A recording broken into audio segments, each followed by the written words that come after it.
The credit game has changed. Yes, the credit game has changed. And I can prove it to you with two questions.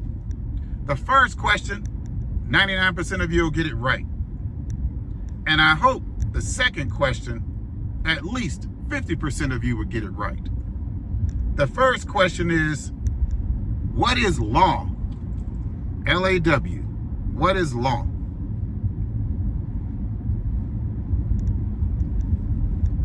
Yep, you got that right. Law is essentially the jurisdiction of behavior between a business and a business and a consumer or an individual, and an individual and an individual. That's a paraphrase, an abbreviation of law. You got that right. Question 2. What is legal? Legal. L-E-G-A-L. While you're thinking of that, let me tell you the importance of these two words. It's interesting to me that many of us hear these words, but they do not know that there's sacred secrets around these two words that are used right in our face every day. For instance, I'll clue you in. When you hear the word news, you think that's a broadcast of current events or a transmission of events or the communication of current events between people. But in reality, the word news is an acronym and a sacred secret that means north, east, west, and south. News is spelled N-E-W-S. N is for north, E is for east, W is for west, S is for south. You're not the news until the information about you has been heard or is known in the north, the east, the west, and the south. So now when you hear the word law, think about that again. But think about it in the context of how I just broke down the word news as an acronym. Because it's related to credit. And if you don't get this sacred secret, you could be operating as a legal, but not lawful, in the realm of banking and credit. Let me explain it. When you're actually in a bank applying for credit, you think your FICO score is the magic number that's going to get you approved for specific tiers of credit. When in fact, your FICO score is only a debt worth score to a banker or a lender that quickly lets them know what your debt worth is. Yes, debt worth. Let me explain it. Your FICO score, 35% of it is your payment history. The other 30% is the amount of debt owed. So 65% of the 5 factors of your FICO score are related to your ability to repay the debt you owe. So it's a debt worth score. So when a bank or a lender hears that your score is an 800, that only means that you pay your debt well. But the score that they're most concerned with, because bankers and lenders want to mitigate their risk of loss, especially when they give you cash, lines of credit, consolidation loans, business loans, credit cards, things that are not collateralized. They want to know your wealth score, not just your FICO debt worth score. And why is it that your wealth score is so important? Because your wealth score is based on your net worth. And bankers and lenders want to know the 5 C's of credit when it comes to loaning you money. So they look at your net worth score, which is your wealth score. And interestingly enough, the net worth score is on a data report that is provided by the gatekeeper for bankers, lenders, and credit issuers. But hold on, Mr. Brown, you said you were going to talk to us about law.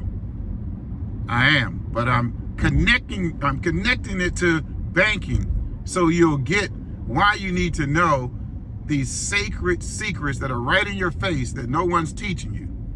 So remember, I said there's a gatekeeper for all banks that show what your wealth score is, your net worth score. And you remember I said your FICO score is based on 5 factors, but the bankers are looking at the 5 C's of credit that are associated with your net worth.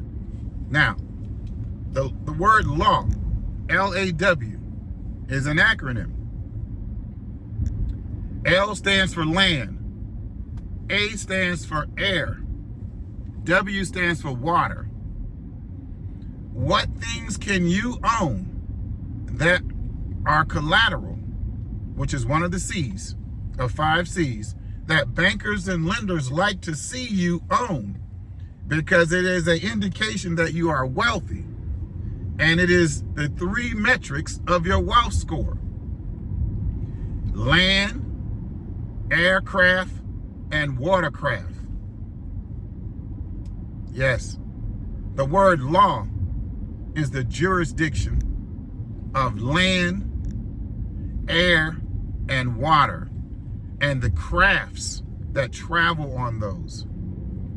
So if you are a landlord, a air lord, or a water lord, or if you own land, airplanes, or yachts, bankers and lenders know that your disposable income is a lot more than the average person. I live in Nevada. The average income in Nevada is about $43,000. So what's the chance of the average person in Nevada owning land, aircraft, and watercraft, making $43,000? Yeah, you can own some land, but we're talking about lots of land, aircraft, and big boats, yachts. So if that's true, prove how that's connected to credit. Come on, Gabriel, tie that in. Well, the data report that I'm sharing with you that the gatekeeper of all banks require that you have no negative notations on this data report is called check systems. You can have an 800 credit score, walk into a bank with a $100,000 certified check, cashier's check. And if you have a derogatory notation on your check systems file, you can't open a checking account or a bank account anywhere in the country. Check systems is the gatekeeper for banking.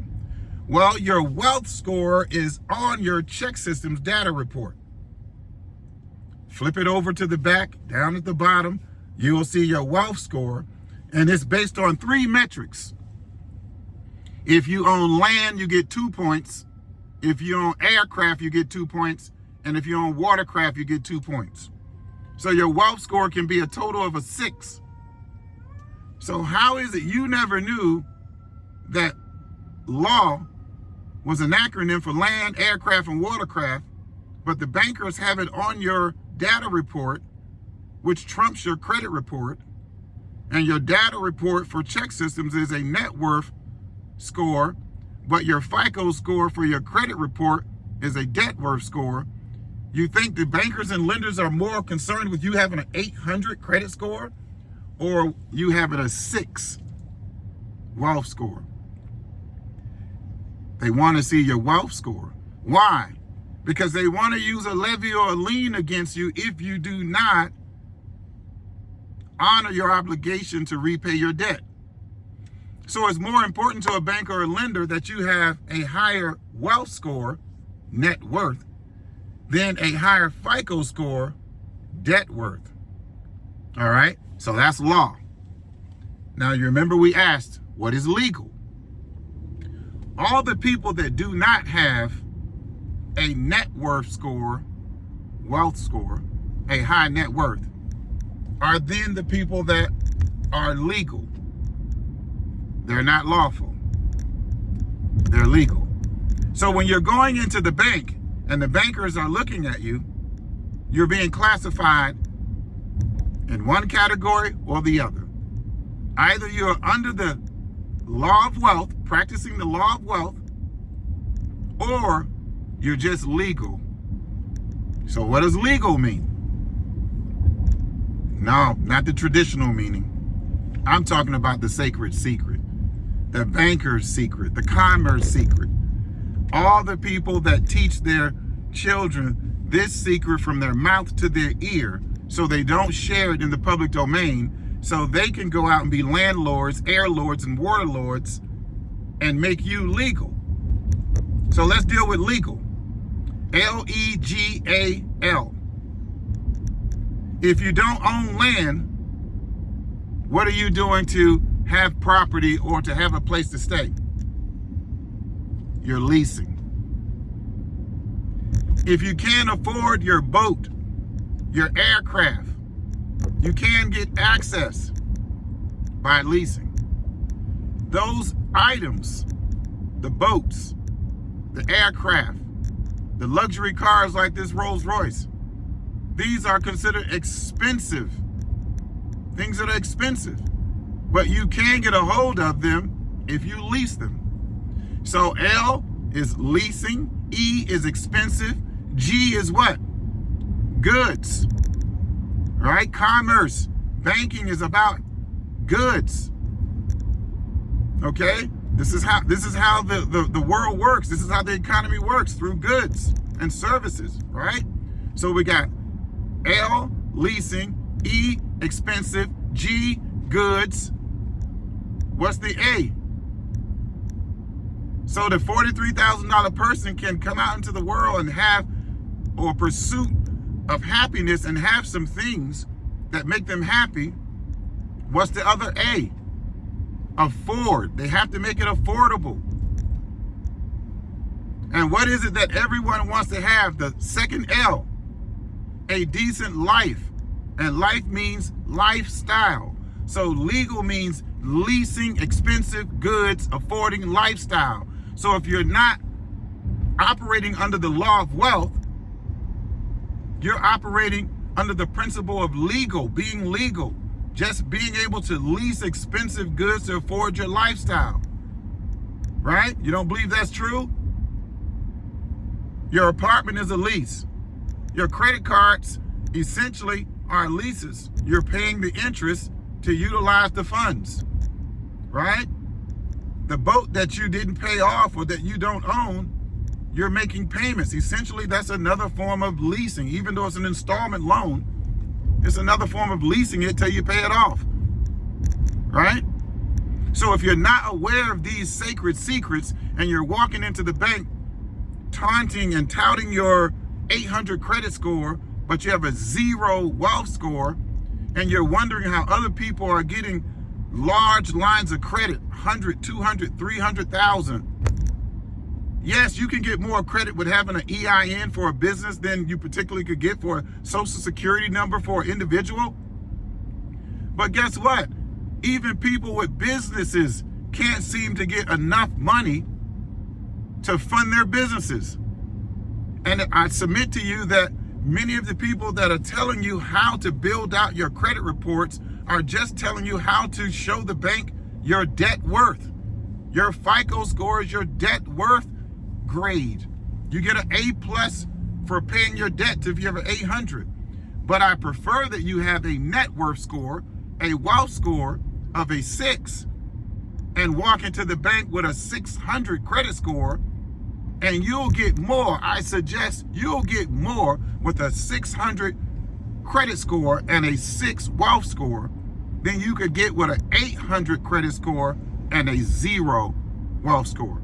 If you want to learn more about these sacred secrets of how to build out your business credit, your personal credit, how to build your wealth score without buying land, a plane, or a yacht, I'm going to share those secrets with you. If you take time to schedule a call, just hit the link somewhere around this video.